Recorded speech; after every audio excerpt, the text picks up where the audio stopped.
What happens when a professor tries to publicly undermine someone she assumes is out of place, only to realize that she has just challenged not an ordinary celebrity but Keanu Reeves, a man whose intellect goes far beyond the big screen. Believe me, by the end of this story, you will see Keanu in a way you never expected.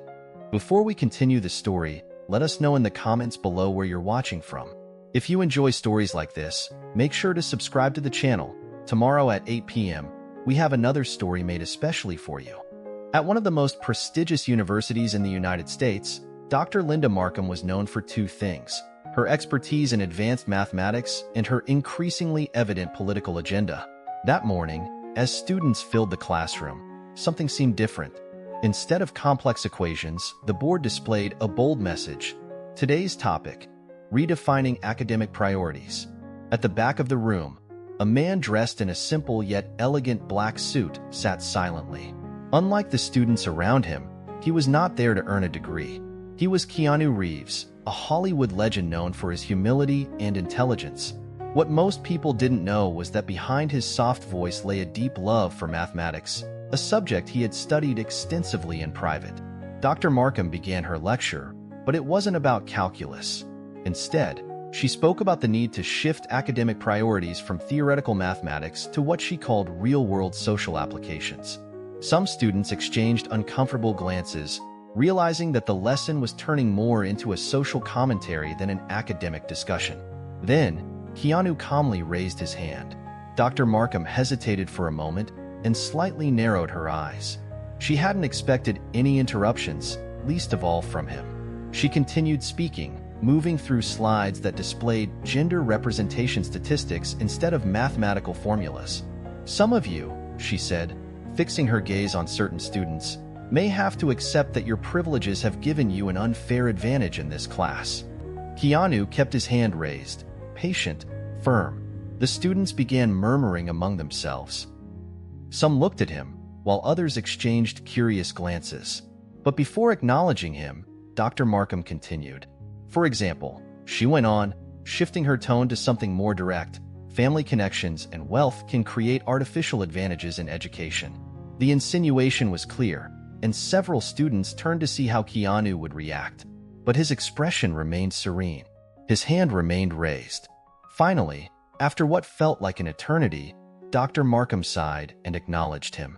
"Yes, Mr. Reeves," she said with a playful tone. "Do you have something to contribute to our debate on privilege in education?" The room fell completely silent. People knew Keanu Reeves as an actor, but few were aware of his genuine intellectual curiosity. He was known for his dedication to learning, often seen reading philosophy or conversing with scientists. When he lowered his hand and began to speak, no one could predict what was about to happen in that classroom. His voice was calm, measured, and respectful. "Professor, I believe mathematics is fundamental to understanding both theoretical and applied sciences.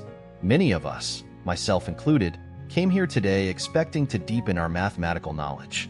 Reducing the core curriculum, wouldn't that potentially harm all students, regardless of their background?"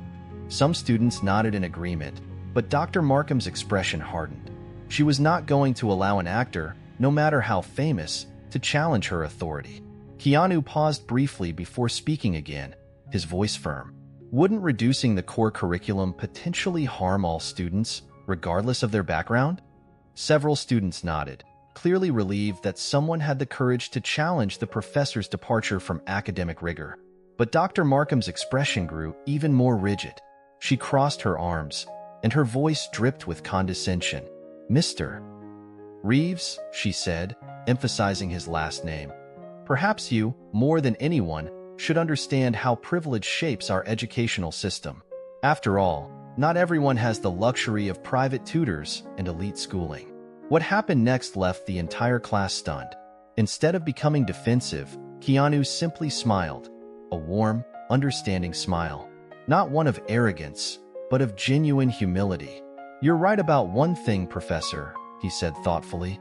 "I have been fortunate in my education. That is precisely why I believe we have a responsibility to uphold high academic standards so that everyone, regardless of their background, has a real opportunity to reach their full potential." A flicker of uncertainty appeared on Dr. Markham's face. She hadn't expected that response, but she quickly regained her composure and leaned forward, her tone sarcastic. "And you think you know more than a professor about maintaining academic standards?" she mocked. "Tell me, Mr. Reeves, what exactly makes you an expert in mathematics education?" Keanu remained calm, his expression as serene as ever. "I don't claim to be an expert," he replied. "I'm simply someone who appreciates the beauty of mathematics and believes it transcends political divisions." He gestured toward the blank whiteboard, still lacking any real calculus content. "Instead of debating privilege," he continued, "why don't we use this time to explore the incredible complexities of calculus? After all, isn't that why we're here?" The classroom fell into tense silence. Dr. Markham's eyes narrowed dangerously. Without saying another word, she turned to the whiteboard and picked up a marker. "Very well, Mr. Reeves," she said. "Since you're so passionate about mathematics, let's put that passion to the test." She began writing rapidly, her hand moving with deliberate speed. The students' jaws dropped as the equation took shape. This was no ordinary calculus problem. It was the kind of complex integration and series expansion that even postgraduate students struggled with. Some whispered nervously, That's way above our level," someone murmured. But Keanu's expression didn't change. He remained completely unfazed. Dr. Markham turned to him with a smirk. "Since you're so concerned with maintaining academic rigor," she said mockingly, "why don't you solve this? Unless, of course, you'd rather go back to talking about Hollywood and your so-called privileges." The challenge hung in the air. Some students shifted uncomfortably in their seats, recognizing this as a blatant attempt at public humiliation. Keanu stood up, adjusted the cuffs of his jacket, and walked toward the board. His movements were calm, unhurried, completely at ease. Dr. Markham's smirk widened. She had chosen this problem specifically because it required techniques she hadn't yet taught, techniques far beyond the scope of her course. But when Keanu took the marker from her hand and studied the equation with genuine curiosity rather than intimidation, something about his demeanor made her smile falter slightly. He turned to the class before beginning. With a soft, thoughtful voice, he said, "I've noticed that this problem has multiple possible approaches. Would you prefer that I use the standard method, or would you like to see a more efficient solution I learned from studying Leibniz's original works?" Dr. Markham's expression froze. The casual reference to Leibniz's work caught her completely off guard. "You've read Leibniz's original works?" she asked, unable to hide her surprise. Keanu nodded. "Yes," he replied simply, "in German. The translations don't quite capture the elegance of his methodology." A murmur spread through the class. This was not going the way Dr. Markham had expected, and as Keanu turned back to the board, marker in hand, the entire class held its breath, because something extraordinary was about to happen. Deliberate and surprisingly elegant. But what truly captivated the room was not just the fact that he solved the problem, but how he explained each step. This first step, he calmly explained, uses a technique developed by Euler in 1755. His marker glided effortlessly across the board. It simplifies what seems complex into something much more accessible. Dr. Markham's confident expression began to waver. She followed his work closely, realizing that Keanu was not just solving the problem. He was teaching it. Several students instinctively took out their phones to record the moment. Even those who usually struggled with calculus understood his approach. Then Keanu reached a crucial point in the solution.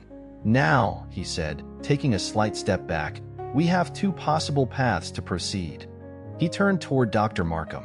"The traditional method would take up another entire board," he explained. Dr. Markham froze. Her previous confidence had completely evaporated. This was not just a question about mathematical preferences. It was a subtle but undeniable reminder of the depth of knowledge she had so easily dismissed. She opened her mouth to respond, but before she could, something unexpected happened. A hand was raised in the middle of the class. "Could we see both?" asked Sarah Chen, one of the quietest students. "Honestly, this is helping me understand last week's chapter better." Keanu smiled warmly at Sarah. Then, turning to Dr. Markham, he raised an eyebrow in silent inquiry. Her response would reveal more than just her mathematical preferences. It would show whether she was willing to recognize when a teaching moment transcended personal biases. Before she could answer, the classroom door swung open. Dean Richardson, a known ally of Dr. Markham's academic and political views, stormed in.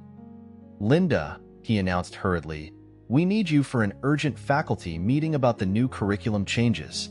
The timing couldn't have been worse for Dr. Markham. Or perhaps it couldn't have been better. She seized the opportunity. "We'll have to continue this demonstration another time," she said, trying to regain control of the situation. But before she could leave, Keanu spoke. His voice carried a quiet authority that even the dean paused to acknowledge. "Professor," he said, "you challenged me to solve this problem in front of everyone." The class erupted into murmurs. Leaving now would send an unfortunate lesson about academic integrity. The dean's face turned red. "Young man, are you suggesting—" "I'm not suggesting anything, sir," Keanu interrupted, polite but firm. "I'm simply stating a fact." Dr. Markham issued a public challenge to prove a point about privilege and merit. I accepted. The only question is, will she honor her own challenge? The tension in the room was electric. Several students had their phones recording, sensing they were witnessing something historic. Dr. Markham seemed trapped between her ally and her own actions. The dean shifted uncomfortably, unsure whether to assert his authority or back away. Then Keanu did something unexpected.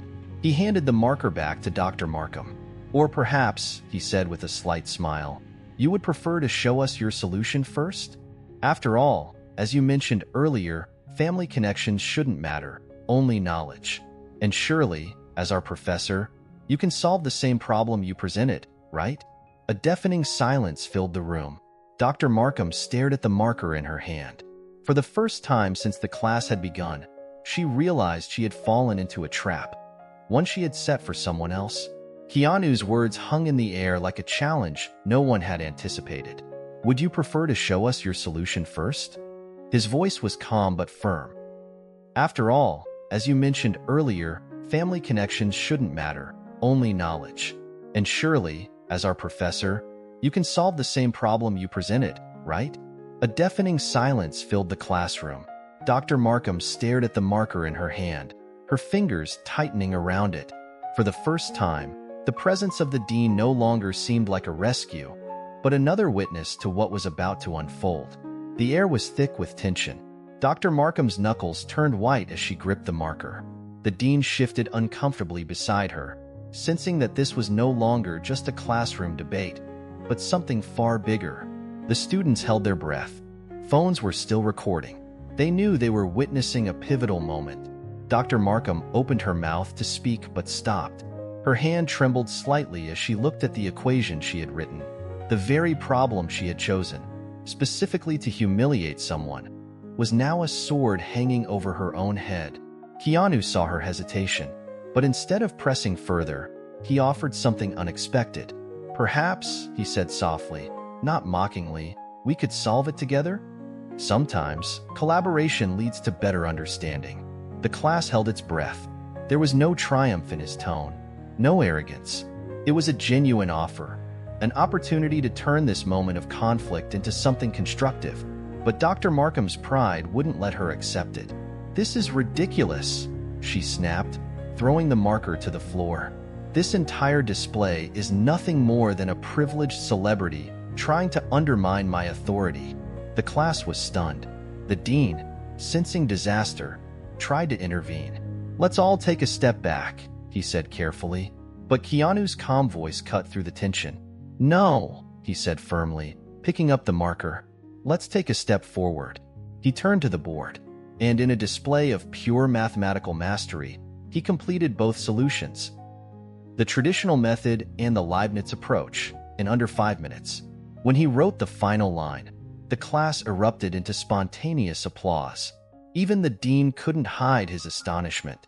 But what happened next would change not just this class, but the entire department. Dr. Markham's face had gone from red to pale. Her carefully constructed narrative was crumbling before her eyes.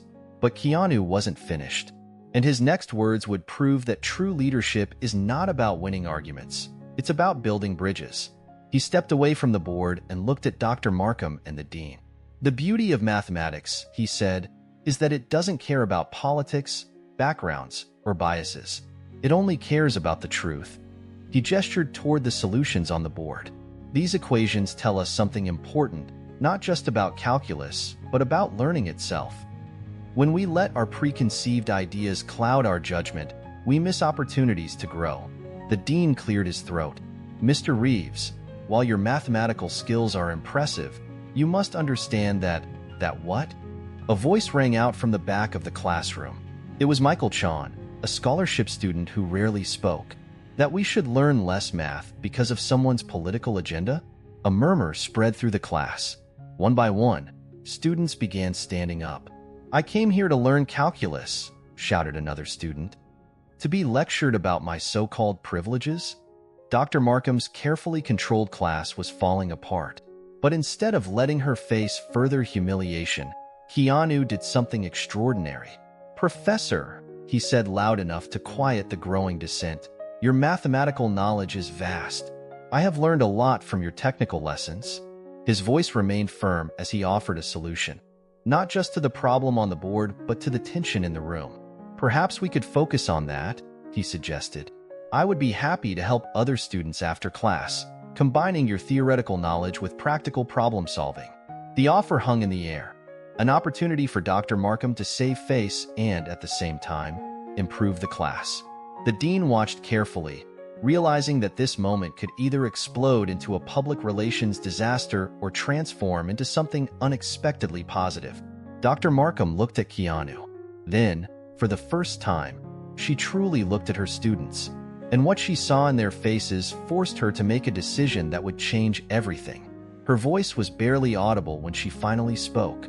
John, she started, then straightened her shoulders. I have made a terrible mistake. The confession seemed to cost her something, but something had changed in her demeanor.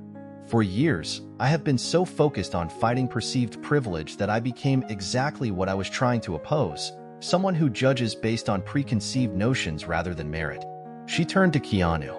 You didn't just solve that equation. You taught me something about true leadership. The dean stepped forward, sensing an opportunity. Perhaps this could be a model for other departments.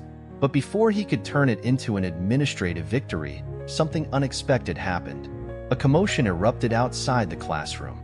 A crowd had gathered in the hallway, students from other classes, drawn in by the viral videos being posted in real time. Some held hastily made signs, scribbled on notebook paper, teach math, not politics, merit over bias. The situation was about to spiral out of control. But once again, Keanu stepped forward. He approached the door and addressed the growing crowd with a voice that carried natural authority. If you're here because you want to learn, he said, come in. There's plenty of room. Students flooded into the classroom, filling every available space. Dr. Markham watched in astonishment as Keanu turned back to the board, marker in hand. Now, he said, who wants to learn about the practical applications of calculus in solving real-world problems? What happened in that classroom over the next hour would become university legend. But the real story wasn't about equations or politics. It was about something much more powerful. The story of what happened in Dr. Markham's calculus class spread like wildfire across campus, but not in the way anyone had expected. Instead of becoming a story of conflict and humiliation, it turned into something much bigger. In the following weeks, attendance in the advanced calculus class tripled. Students didn't just come to learn math, they came to witness an extraordinary partnership. Dr. Markham, humbled by her experience, returned to her true passion, mathematics. And Keanu, true to his word, began organizing study sessions that bridged the gap between theoretical knowledge and practical application. But the biggest change wasn't in the curriculum. It was in the culture. The class became a place where questions were welcomed, where merit truly mattered, and where learning transcended political divisions. Students who had once felt intimidated by the subject or by the classroom environment now thrived.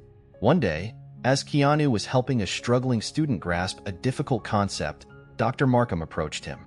You know, she said, that day, you could have destroyed my career. She paused, then added, instead, you helped me save it. She hesitated for a moment before continuing, your father would be proud. Keanu's response reflected a wisdom far beyond his years.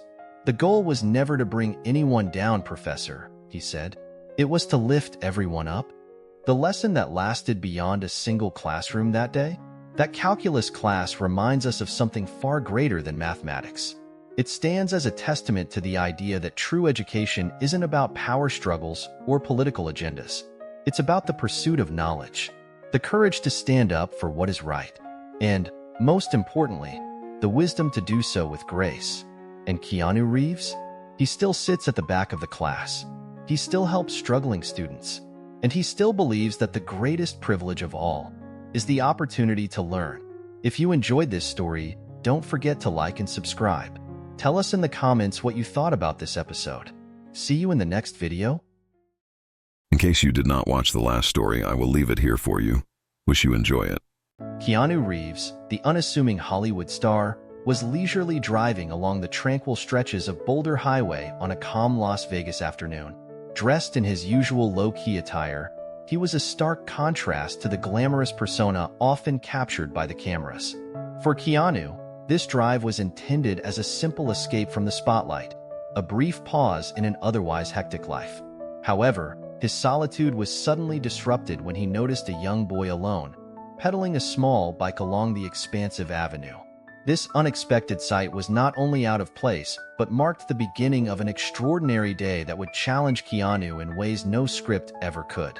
Before we delve deeper into this compelling narrative, let us know where you're watching from.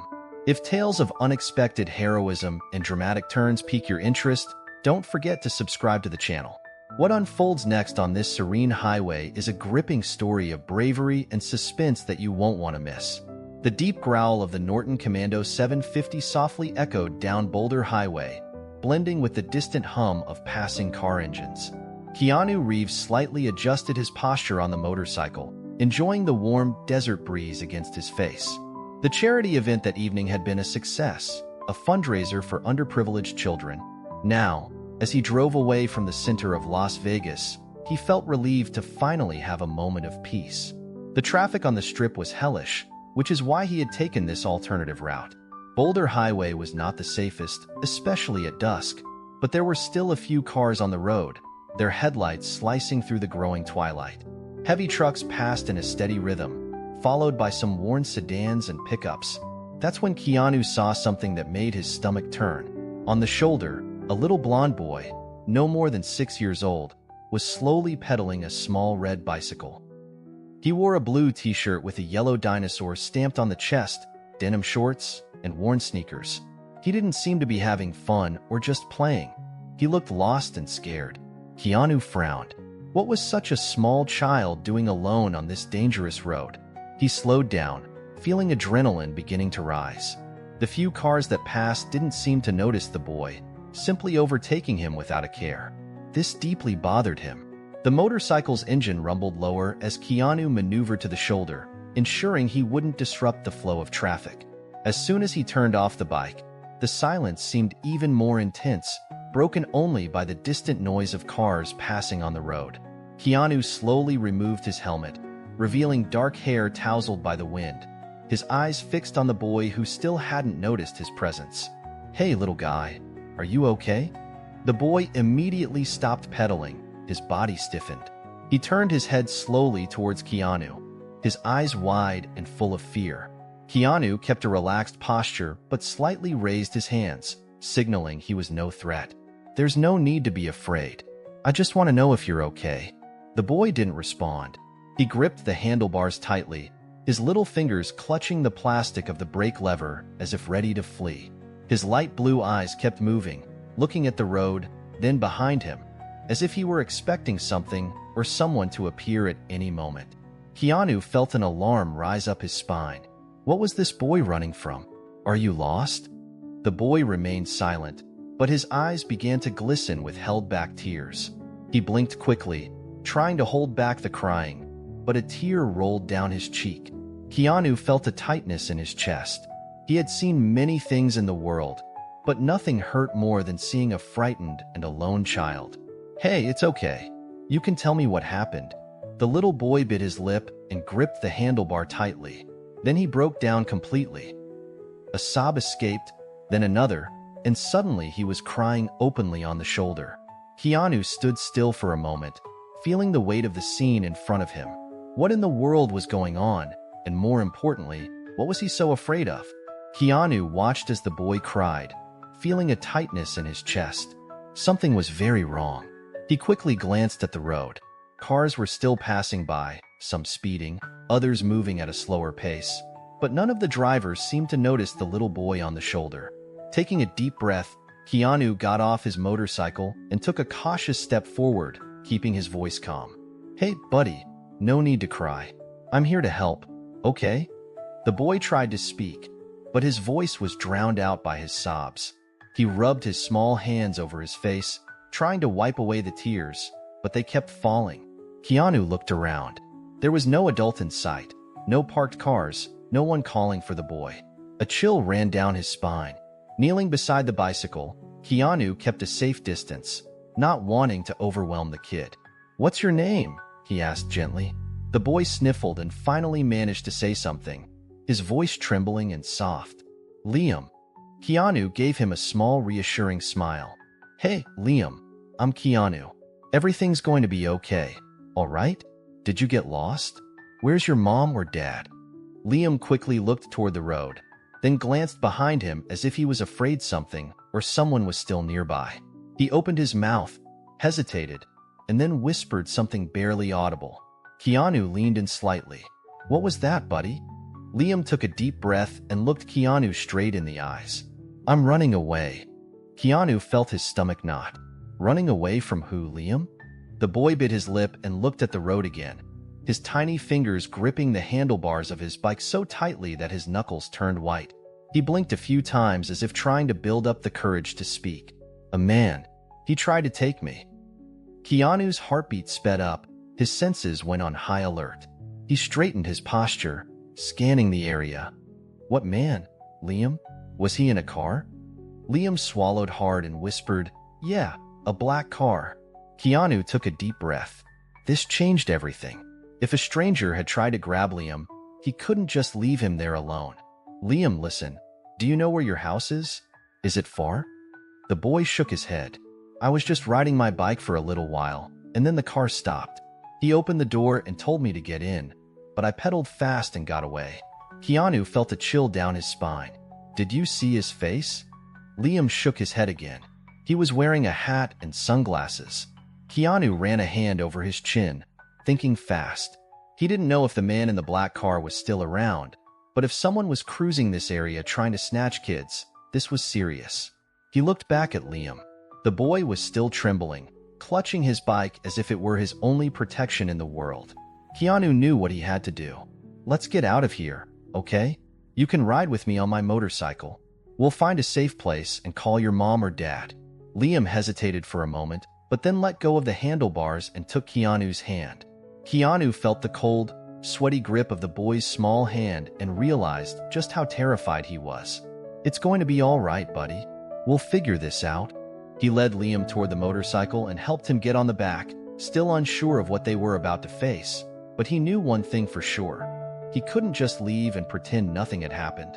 Keanu now knows there's a man in a black car trying to take kids. What should he do next? The engine of the Norton Commando 750 rumbled as Keanu smoothly accelerated, merging back onto Boulder Highway. The traffic wasn't heavy, but cars were still passing consistently, headlights cutting through the fading sunlight as evening settled over the city. Keanu didn't want to take any chances. He needed to call the police, but first, he had to make sure Liam was somewhere safe. "You doing okay back there, buddy?"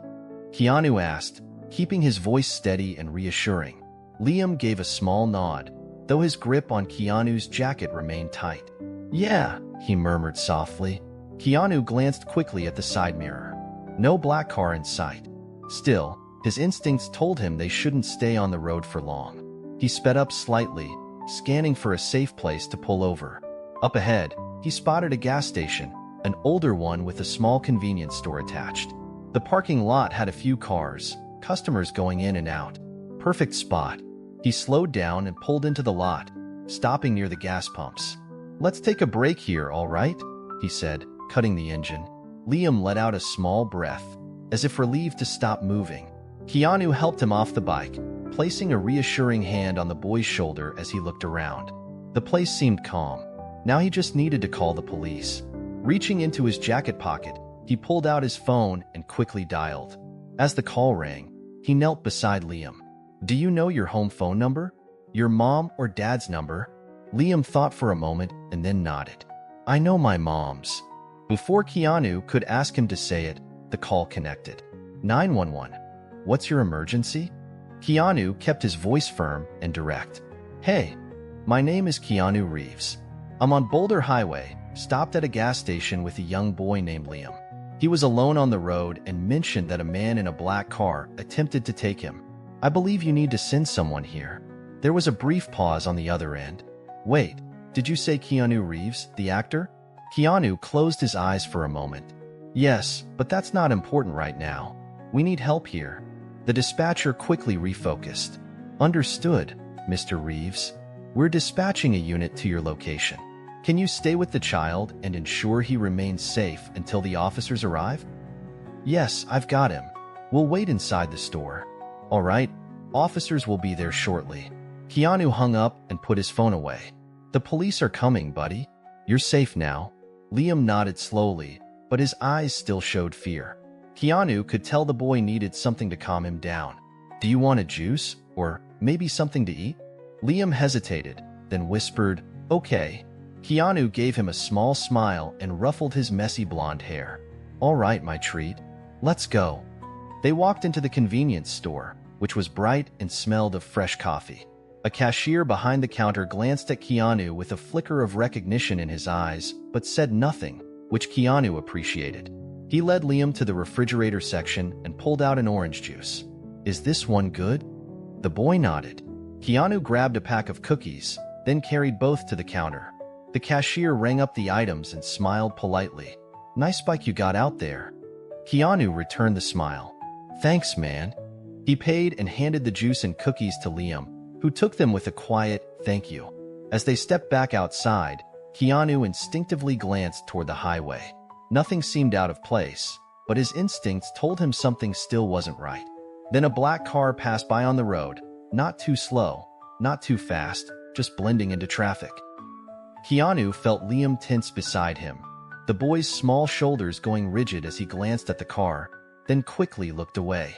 Keanu wasn't sure if it was the same car Liam had mentioned, but now he was on high alert. Keanu called the police and ensured Liam was safe, but now a black car just passed by on the highway.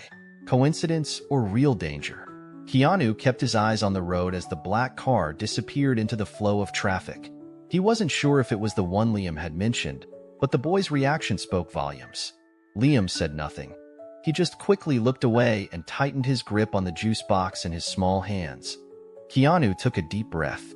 "Hey, big guy, was that the car?" Liam hesitated, biting his lip. After a few seconds, he slowly shook his head. "It looks, but I don't know." His voice was low, almost a whisper. Keanu realized the boy was trying to be brave, but the fear was still there. He looked around the gas station. The activity continued as normal, no sign of immediate danger. Still, he couldn't let his guard down. He bent down to be eye level with Liam. "Listen, the police are already on their way. You're safe now, and as soon as they get here, we're going to figure this all out together, okay?" Liam nodded but didn't respond. He just bit into a cookie, trying to calm down. Keanu stayed by his side, waiting. It wasn't long before the red and blue lights reflected on the convenience store windows. The police cruiser pulled into the parking lot. 2 doors opened, and 2 officers stepped out, a man and a woman, both in standard Las Vegas police uniforms. Keanu stood up and put his hand on Liam's shoulder. "There they are. Let's go, big guy." Liam looked nervous, but followed Keanu to the cruiser. The older officer, with gray hair and a stern expression, was the first to speak. "Keanu Reeves?" Keanu nodded. "That's me. Thanks for coming so quickly." The female officer, with her brown hair in a bun, bent down to look at Liam. "Hi, sweetheart. I'm Officer Carter. Your name is Liam, right?" The boy hesitated but gave a slight nod. Carter smiled, trying to make him more comfortable. "Can you tell me what happened?" Liam looked to Keanu for support. Keanu gave a slight nod, encouraging him. Finally, the boy began to speak. I was riding my bike, then a black car stopped. The man opened the door and told me to get in, but I ran. The gray-haired officer quickly jotted down notes. Did you see what the man looked like? Can you remember anything? Liam shook his head. He was wearing a cap and sunglasses. I didn't see his face. Officer Carter looked at Keanu. And you? Did you see any suspicious car around here? Keanu pointed towards the road. A black car passed by a few minutes ago. I'm not sure if it's the Liam one, but Liam tensed up when he saw it. The officers exchanged a quick glance, as if processing the information. We've had some strange reports in the area about a black car approaching children, but nothing confirmed yet, said Carter, adjusting her belt. We'll get in touch with Liam's mother and take him home. That's when Liam suddenly looked up as if he had remembered something important. My mom, she doesn't know where I am. The officer nodded. We're going to call her now, okay?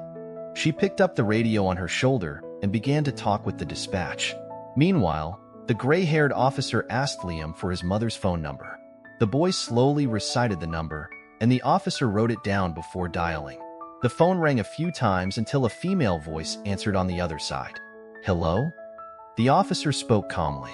Ma'am, this is Officer Thompson from the Las Vegas Police Department. We're with your son, Liam. He's safe. The sound of relieved crying came from the other side of the line. Oh my God, my baby. Where is he? What happened? The officer looked at Liam and smiled. He's fine. We're going to bring him home safely. Can we meet you there? Yes, I'm on my way. When the call ended, Liam exhaled deeply, as if he finally felt truly safe. Keanu gave a slight smile. See? All sorted out. Liam looked at him and, without warning, threw himself into a tight hug. Keanu was caught off guard but quickly reciprocated, feeling the boy's relief. Officer Carter smiled. I think he found a hero today. Keanu chuckled softly, ruffling Liam's hair. Keanu let out a small, relieved smile upon hearing the mother's voice. I'm just glad he's okay, Megan. He's a smart kid. He ran at the right time. The woman took a deep breath, still sounding shaken. Yes, but there's something I need to tell you. Keanu tensed. What is it? Megan hesitated for a second, then spoke quickly. I think I know who tried to take my son. Keanu's blood ran cold. What? I recognized that black car. Keanu stayed silent for a moment, feeling the tension rise in his body. Are you sure? Yes. It's passed by my house a few times. I thought it was just a coincidence, but now? She took a deep breath, trying to steady herself. It's someone from our neighborhood. Keanu tightened his grip on the bike's handlebars. If Megan was right, that meant this wasn't just some random stranger. It was someone who knew Liam's routine and had been waiting for the right moment to act. Megan, have you told the police yet? Not yet, but I can describe the car, and I think I remember part of the license plate. Keanu knew this was crucial. All right, listen to me. Call the police right now. Give them every detail you can remember, okay? I will. Stay safe, Megan, and keep Liam inside the house for now. She agreed and hung up. Keanu stood still for a moment, feeling a mix of anger and heightened awareness. If the suspect was someone from the neighborhood, that meant they might try again. And then something caught his eye. Across the street, a black car was parked. He couldn't see the driver, but the car was there, not moving, watching. Keanu slowly turned his body to face it directly. For a few seconds, nothing happened. And then, the car suddenly accelerated, merging into traffic and quickly disappearing among the other vehicles. Keanu narrowed his eyes. That wasn't a coincidence. Someone had been there. And now, he knew he had to do something about it. The suspect might be someone close to Liam's family. Keanu just spotted a black car watching from a distance. Keanu stood still for a few seconds, staring at the empty road where the black car had disappeared. He knew he could simply move on with his life. The case was now in the hands of the police. Liam was safe, but something inside him wouldn't let this story end here. How many other children might be in danger? That man, whoever he was, didn't seem like an isolated case. Keanu closed his eyes for a moment and took a deep breath. He knew what he had to do. News of Liam's case spread quickly. The fact that Keanu Reeves had helped a young boy escape a potential abduction went viral online and made it to national news. But for Keanu, this wasn't about fame. It was about doing something real. After several conversations with Megan and other parents in the neighborhood, he helped organize a child safety awareness campaign. It started small, with community meetings, but soon, local police and dozens of families joined the cause. Before long, events were being held in schools, parks, and community centers. Safety talks, workshops on teaching kids how to react in dangerous situations, the distribution of informational materials. The message was spreading. Keanu wasn't just a famous face supporting the cause. He was there, present, talking with parents and kids, listening to their stories, sharing what he had learned. Megan and Liam were always nearby. The boy, now more confident, even got up on stage during one of the events to share his story. He explained how he had followed his instincts and ran from the man in the black car, encouraging other kids to always ask for help if they ever felt unsafe. Keanu looked out at the crowd, full of parents, children, and police officers. This was it. One single action had started something much bigger. He smiled at Liam, who waved back, not as a scared little boy, but as someone who understood the importance of his story. Keanu took a deep breath. He didn't know if the man in the black car would ever be caught, but he knew that he had done his part to make the world just a little bit safer. And in the end, that was what really mattered. If you enjoyed this story, we have many more that will warm your heart. Click the screen to explore more stories of hope, compassion, and resilience. Thank you for watching. If you missed our last story, don't worry, I've got you covered. I'll leave it here for you to watch. Hope you enjoy it. Keanu Reeves, the unassuming Hollywood icon, casually strolled into a high-end suit boutique dressed in simple clothes that belied his status. For Keanu, it was just another attempt to blend in, another ordinary day, or so it seemed. But the events about to unfold would not only challenge every preconception held by the boutique staff, but also leave an indelible mark on their professional lives. Before the story unfolds, take a moment to let us know where you're tuning in from. If you find tales of unexpected revelations compelling, don't forget to subscribe to the channel, because what happens next in this saga is something you won't want to miss. The subtle chime of the doorbell rings as the glass door swings open, announcing the arrival of a new customer. The sound is nearly swallowed by the refined atmosphere of the luxury suit boutique. The store is a temple of sophistication. Crystal chandeliers cast golden light over polished mahogany shelves, and mannequins are elegantly dressed in suits that cost more than some luxury cars. The saleswoman, impeccably dressed in a tailored suit, adjusts the knot of a tie on one of the mannequins while chatting with a colleague. The expensive perfume in the air, the well-dressed clientele, the hushed conversations of high-end transactions.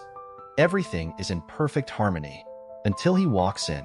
Keanu Reeves steps through the door with calm, unhurried strides, but his presence crashes against the boutique's atmosphere like a splash of red wine on a white tablecloth. He wears faded jeans, a simple gray t-shirt, and a black baseball cap, which partially hides the tousled strands of his hair. His beard is unkempt, and his sneakers bear the unmistakable marks of wear.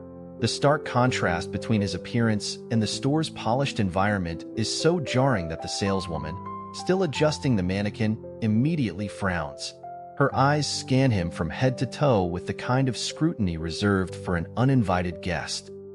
"Good afternoon, sir," she says, her tone artificially polite but laced with judgment. Keanu doesn't react. He simply nods and starts strolling through the store, his gaze sweeping over the suits with quiet interest. The saleswoman crosses her arms and presses her lips together, exchanging a meaningful glance with her colleague. "What is he doing here?" she mutters, just low enough for her co-worker to hear. People like him usually don't make it past the window display. The other saleswoman shrugs, suppressing a smirk. Maybe he got lost. Keanu runs his fingers over an Italian wool blazer displayed on a mannequin, admiring the fabric. The first saleswoman narrows her eyes. "I'd better assist him before he touches something he can't afford." She strides toward him with graceful, deliberate steps, though her rigid posture betrays her true feelings. "May I help you?" Her voice is polished, but there's a subtle note of disdain beneath it.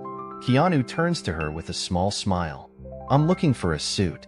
The saleswoman lets out the faintest sigh, forcing a professional smile. I see. Her gaze once again drifts over his worn-out outfit. Perhaps you'd prefer something more affordable. We have a discount section in the back. She gestures discreetly toward a far-off corner of the store, where basic suits are displayed far less glamorously than the premium collection surrounding them. Keanu remains calm, his soft smile unwavering. Instead of responding, he turns back to the luxurious suits, dismissing her suggestion without a word. His fingers skim over a chiton suit made of vicuña wool, feeling its softness. This looks like a chiton, Keanu murmurs. The saleswoman blinks, caught off guard. Yes, she replies hesitantly. Vicuña wool, Keanu continues, assessing the fabric. Extremely rare, lightweight, and one of the most expensive fibers in the world. Since vicuñas can only be sheared once every 2 years, the material becomes even more exclusive. The saleswoman frowns, visibly uncomfortable. You know about fabrics? Keanu offers a small smirk, but doesn't answer directly. He simply resumes browsing, unfazed by her reaction.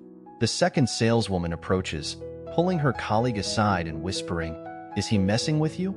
He looks like a drifter. The first saleswoman's eyes narrow. What kind of man, dressed like that, knows about high-end suits? And more importantly, can he actually afford one? Or is he just pretending? Then Keanu stops in front of one of the most expensive suits in the store, a Brioni, custom-made with mother-of-pearl buttons and hand-stitched detailing. He holds it gently, inspecting it with care, and then says, I'd like to try this one. A slight chill runs down the saleswoman's spine. She doesn't believe for a second that he can afford it. Forcing another tight smile, she leans slightly toward her colleague and whispers, I'm going to keep an eye on him. She turns back to Keanu, keeping her professional demeanor, though there's an unmistakable glint of disdain in her eyes. Of course, sir. Right this way. How will Keanu prove her suspicions wrong now? The salesperson's prejudice is much more blatant, with judgmental glances, whispered insults, and direct insinuations that Keanu doesn't belong in the boutique. The saleswoman leads Keanu to the fitting rooms, her posture perfectly upright. But no matter how much she keeps her professional facade, there's a tightness in her lips, a flicker of irritation in her eyes. She doesn't trust him, and she doesn't believe for a second that he belongs here. As Keanu follows, the other saleswoman sneaks a glance at them and smirks. Do you think he's actually going to buy it? She whispers, amused. The first saleswoman lets out a quiet chuckle. Oh, please. If he could afford a suit like that, he wouldn't be dressed like a delivery guy. The two exchange a knowing look, barely containing their laughter. Keanu doesn't turn. He doesn't react. If he heard them, he gives no sign. Here you are, sir, the saleswoman says, opening the fitting room door. Keanu steps inside without a word, taking the suit from her hands. He runs his fingers along the fine Italian fabric, feeling the texture carefully. The saleswoman crosses her arms, watching him like a hawk. She's waiting for him to slip up, for the moment he fumbles with the fit or asks something that will expose him as someone who doesn't belong in a place like this. Because men like him don't wear Brioni. They don't wear chiton. They don't even know what vicuña wool is. They wear whatever's on sale at discount stores. They don't come here. Keanu disappears into the fitting room, closing the door behind him. She won't admit it. Well, I suppose it fits, she says, her voice tense. Keanu, still composed, adjusts the lapels in front of the mirror. Not bad, he murmurs. Then he does something unexpected. He runs his fingers down the sleeve, pressing the fabric gently between his thumb and forefinger as if testing its density. Super 180s wool, he says casually. Hand-stitched in Naples, right? The saleswoman blinks. Keanu smooths the fabric, turning slightly to examine the lining. Fully canvassed, he adds with a nod. And the lapel roll, this wasn't machine-pressed. Now she knows something is wrong.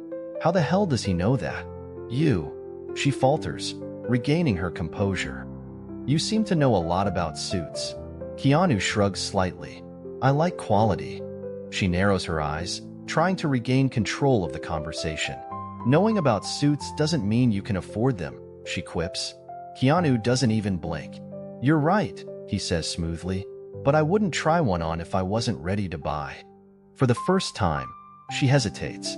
His tone is so calm, so self-assured. It bothers her. Let's not get ahead of ourselves, sir, she says, folding her arms. A suit like this is an investment. We should discuss pricing before you get too comfortable. Does she still believe he's just pretending? The silence between the saleswoman and Keanu lingers for a moment. She is still processing what just happened. This man, who in her mind shouldn't be here, standing in front of her in a flawless Brioni suit, talking about fabrics and tailoring like an expert. But instead of admitting she was wrong, she holds her ground. She can't be wrong. Arms crossed, she fakes indifference and shoots Keanu a cold look. Well, since you seem so interested, do you want to know the price? Keanu doesn't flinch. I already know how much it costs. The saleswoman lets out a short, mocking laugh. Oh, do you? She tilts her head slightly, crossing her arms. Then tell me, how much do you think this suit is worth? Keanu smooths out the lapels again, as if feeling every inch of the craftsmanship. Between $45,000 and $50,000, right? The saleswoman stops breathing for a second. He got it right, but she can't show her surprise. Instead, she lets out a sarcastic chuckle. And do you think it's worth that much? Keanu shrugs. Depends. Super 180s wool is excellent, but if I wanted something truly special, I'd go for a bespoke suit from a Seville Row tailor. Something more exclusive. The saleswoman swallows hard. He didn't just guess the price. He demonstrated a level of knowledge that few customers have. The second saleswoman, who had been eavesdropping from a distance, approaches, still smirking. So, has he decided how many suits he's taking? The first saleswoman forces a confident smile.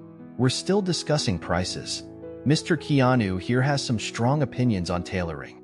The second saleswoman raises an eyebrow, giving Keanu a mix of amusement and curiosity. Opinions?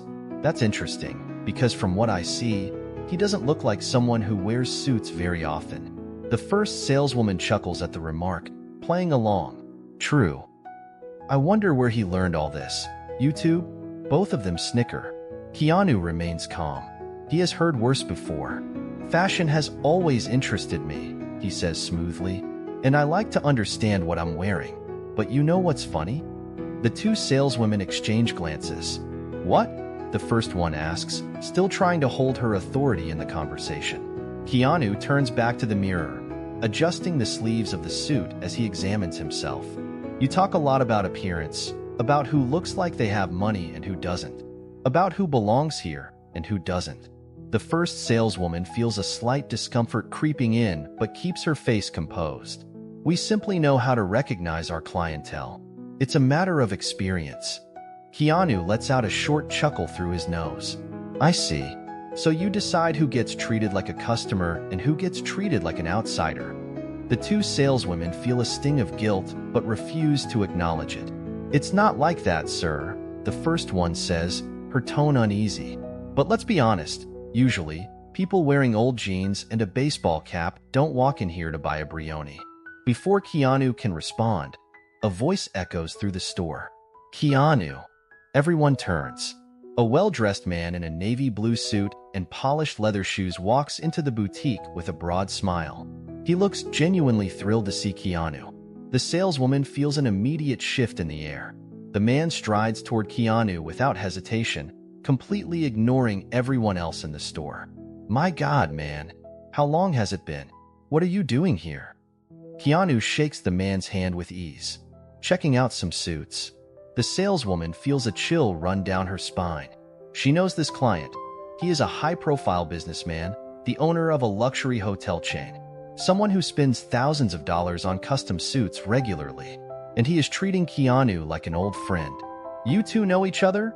The saleswoman asks, trying to keep the nervousness out of her voice. The businessman laughs. Know each other? This guy helped me pick out my first real suit. If it weren't for him, I'd still be walking around in ill-fitted suits like an idiot. The saleswoman feels her face heat up. Really? Her voice wavers slightly. The businessman grins at Keanu, nostalgic. You still have that habit of inspecting the fabric before buying, huh? Always checking the texture, the drape. I've never met anyone who understands tailoring like you do. The sting of regret begins to settle in. She spent the entire time mocking Keanu, doubting him, laughing at him. And now, one of the store's most important clients is asking for his opinion on a suit. Her stomach twists. She has been caught in her own prejudice. Keanu gives her one last look before turning back to the businessman. Sure, let's find something that's actually worth buying. The saleswoman swallows hard and realizes she may have made a huge mistake. The familiar name the businessman uses for Keanu shocks the saleswoman. How will this revelation change her behavior toward him? The weight of the moment hangs in the air. The saleswoman, who just moments ago had been mocking Keanu, now stands in silence, unable to hide her shock. The businessman, one of the boutique's most important clients, is talking about Keanu as if he were an expert, someone who knows more about suits than she does, but she refuses to admit it. Not yet. Keanu then removes the jacket, carefully folds it, and hands it to the manager. I'll take this one. The tension in the store is still thick as the businessman pats Keanu on the shoulder, laughing. You always know how to turn the tables, huh? Keanu smirks, but his eyes remain locked on the saleswoman, who now can't say a single word. With his true identity revealed, Keanu challenges the saleswoman to change the way she treats customers. Will she accept the challenge to transform not just herself but the entire store? The store still feels tense, as if the weight of the previous moment hasn't fully lifted. The saleswoman, who just minutes ago laughed at Keanu, now stands motionless, her face pale, her mind racing. She almost lost her job, and yet Keanu spared her. But his words still echo in her mind. I want to see if she learns her lesson first. She swallows hard, stealing a glance at him. He's still standing there, calm as ever, chatting with the businessman, completely unbothered by the power shift that just took place. And that bothers her. How is he so collected? How can he be so calm after being treated like that? For the first time in a long time, she feels something she's not used to, guilt. The manager clears his throat, bringing her back to reality. Mr. Reeves, we appreciate your patience. If there's anything else we can do, Keanu raises a hand, signaling that there's no need for an apology. I think we're fine. He turns, walking slowly toward the counter where the second saleswoman stands, still looking completely stunned. He places the suit jacket down gently, running his fingers over the fabric one last time. Then he looks directly at the first saleswoman. I'd like you to handle my purchase. She freezes. Her pulse quickens. For a second, she wonders if this is some kind of test, if he's doing this just to humiliate her. But his face is neutral. He's simply watching her, waiting. The manager steps forward, attempting to intervene. Sir, we can have someone else. Keanu holds up a hand again, cutting him off. No, I want her. The saleswoman feels her hands turn clammy. She takes a slow breath, trying to regain control of herself. This is her chance to prove something, to redeem herself. Slowly, she steps behind the counter, her movements careful, measured. She reaches for the packaging materials, her hands slightly unsteady. Keanu says nothing, just watching. The second saleswoman is still silent, no longer smirking, no longer whispering remarks. She doesn't even dare to look at him now. The saleswoman carefully folds the jacket, her fingers smoothing out the fabric with a precision she hadn't used earlier.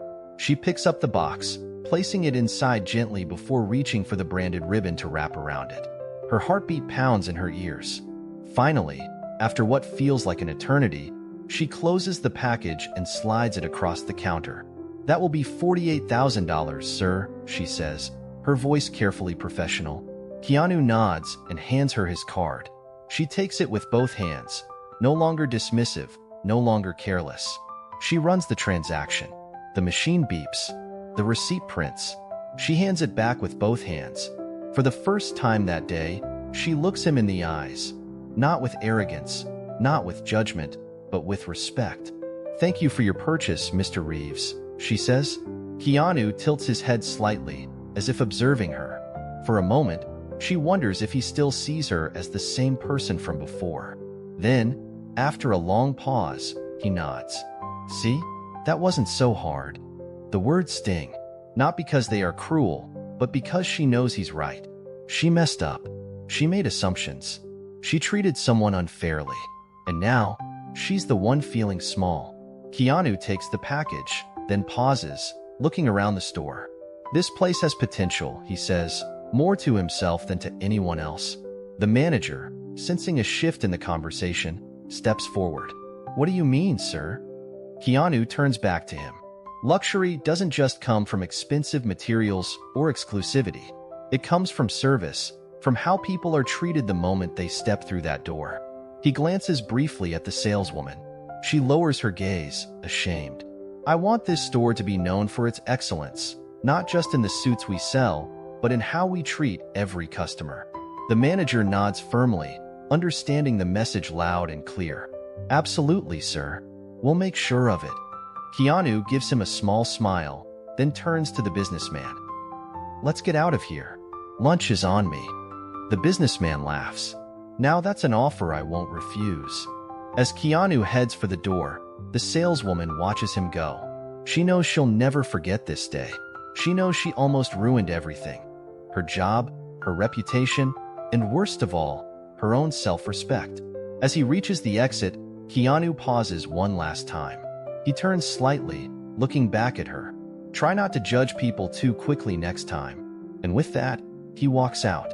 The saleswoman begins to reflect on her actions and starts treating all customers with respect. But will her new convictions hold up when she faces one final test? The store feels different. Something has shifted. The air, once filled with silent judgment and quiet mockery, now carries a sense of awareness, a lesson learned. The saleswoman, who once ridiculed Keanu, now stands behind the counter with a new mindset. She won't make the same mistake again. A few days have passed since that encounter. She has spent those days rethinking everything. The way she sees people, the way she treats them. And then, today, it happens. The door chime rings. She instinctively looks up. A man walks in. He's not well dressed. His clothes are simple, slightly worn. His shoes aren't polished. His hair is messy. For a moment, her old instincts almost creep back in. The urge to judge, the assumption that he doesn't belong. But then, Keanu's words echo in her mind. Try not to judge people too quickly next time. She takes a slow breath. This is her moment of truth. The man hesitantly walks up to the suits, his fingers brushing against the fabric, his eyes filled with uncertainty. She recognizes that look. It's the same look she ignored before, the look of someone who wants to belong but fears rejection. She steps forward. Good afternoon, sir. Welcome. Can I help you find something? The man looks up, surprised. He was expecting dismissal. Instead, he's met with a genuine smile. Oh, yeah. I need a suit for an interview, he says, his voice uncertain, as if he expects her to turn him away. She doesn't. That's great. Let's find you something that makes you feel confident. The man blinks, his tension melting slightly. Really? Of course. She gestures toward the racks, not leading him to the cheapest section, but instead to a selection of well-made, respectable suits. What kind of job interview is it? Corporate? More creative? The man scratches the back of his head. It's kind of a big deal. First real opportunity I've had in a while. I want to look the part, you know? But I don't know anything about suits. She nods, understanding. That's what I'm here for. Don't worry. We'll find something that fits both you and your budget.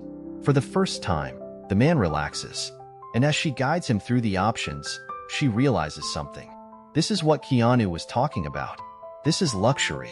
Not just in fabric and price tags, but in how people are treated.